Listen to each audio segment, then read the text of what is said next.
কোনো এরকম উৎপেতে থাকা মানে প্যাসিস্ট হয়ে কেউ যেন গুপ্তভাবে যেন না আসতে পারে, সেটাই আমরা চাচ্ছি। এটা গুপ্তভাবে হয়েছে।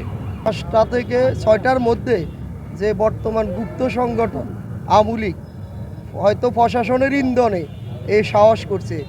নির্বাচনের পরপরই তারা একটা সুযোগ নেওয়ার চিন্তা ভাবনা করছে, বা তার এটার খবর পাওয়ার পরপরে আমাদের দল বা আমাদের জেলা যুব দলের সেক্রেটারি নুল আমিন খান ভাই সহকারে আমরা চলে আসছি যে এটা প্রতিহত করার জন্য।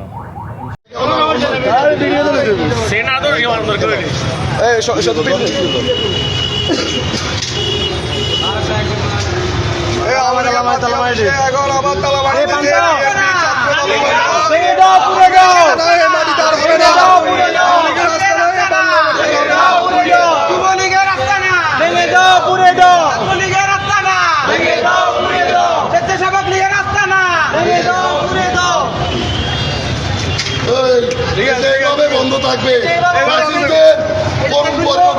জঙ্গি সংগঠন, ফ্যাসিস্ট সংগঠন, এদেরকে আমরা জনগণকে নিয়ে এদেরকে শক্ত হাতে প্রতিহত করবো। সকাল 11টার পরে আপনারা আসেন, আপনাদের সাথে দেখা হবে।